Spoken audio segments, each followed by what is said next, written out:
دا حدیث امام طبرانی، امام بیحقی، امام ابن عساکر دا سے ډیرو کتابونو دا حدیث روایت کړی دی. نبی علیہ الصلوۃ والسلام مبارک سے فرمای دا حدیث واوري من اخرج اذن من المسجد بنى الله له بيتا في الجنه واعطاه الله اجر مثل احد.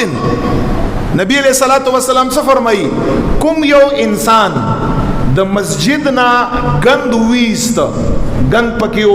یا څه کمایو پکی هغه پوره ک کمایو هغه پوره ک یا گند ویست مصیبت والا سیز یې ترویست تکلیف والا اوس دام تکلیف والا سیز دی چې ګرمي دا او پکې نشته انسان پکې پکای ولګي یا بل شي ته ضرورت دی هغه نه تکلیف دی چې هغه پوره ک هغه انسان د دغه حدیث په فضیلت کې داخل دی. حضور علیہ السلام فرمائی کوم یو کس مسجد نا د زما د کور نا الله د رضا لپاره تکلیف والا شی لری کا بن الله له بیتا فی الجنه دو فضیلتونه دی. اول نمبر الہ العالمین بدغه انسان له په جنت کې خیسته کور جوړ کا او دویم نمبر فضیلت واعطاه الله اجرا مثل احد او دغه انسان له خدای پاک جل جلاله د احد د غر احد غر چې تقریبا 6 کیلومتر پروت غر دی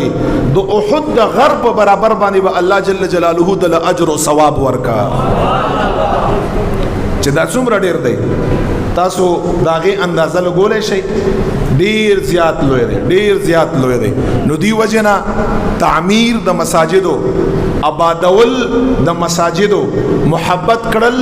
مساجدو سره دا عین دین دی دا عین ایمان دی دا عین اسلام دی دا عین الله سره مینا دا عین رسول الله صلی الله علیه وسلم سره مینا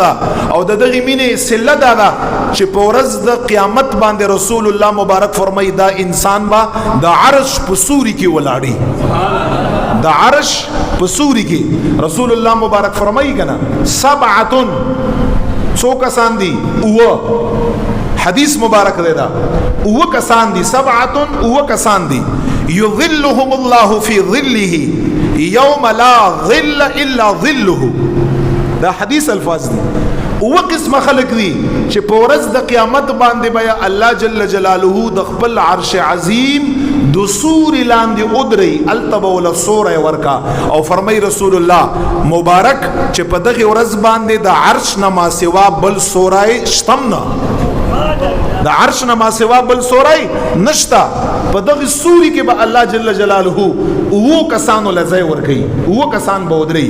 اول نمبر په حدیث کې راغلی دی الامام العادل نیک حکمران عادل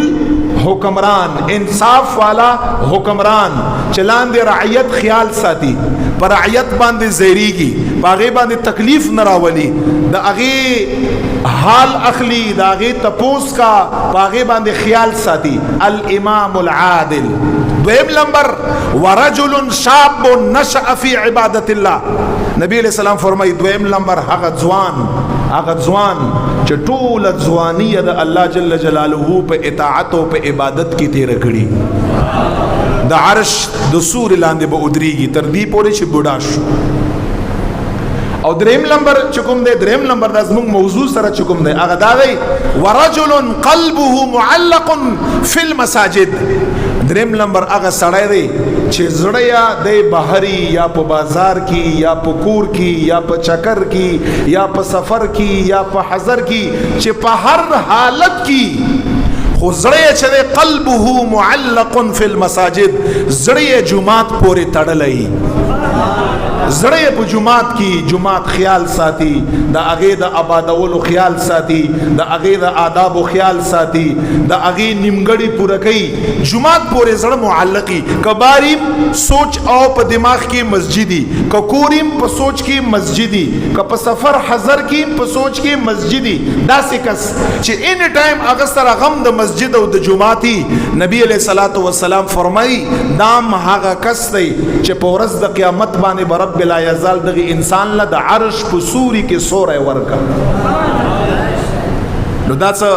عام خبره خو نه ده. اوس دا دومره شیان دي، دا مسجد چا جوړ کړی، دا پکی چا لګولی، دا منبر چا جوړ کړی، دا تاسو کوم کارپټ باندې کېنئ، دا نور دا چا جوړ کړی دي. که حیات ژوندۍ هغه ته به ثواب ملاوږي په نام اعمال کې، او که وفاتی کنه وفات په مثل د غرو باندې هغه قبر ته الہ العالمین د دغه شیانو اجر او ثواب رسي. او دا حدیث دی.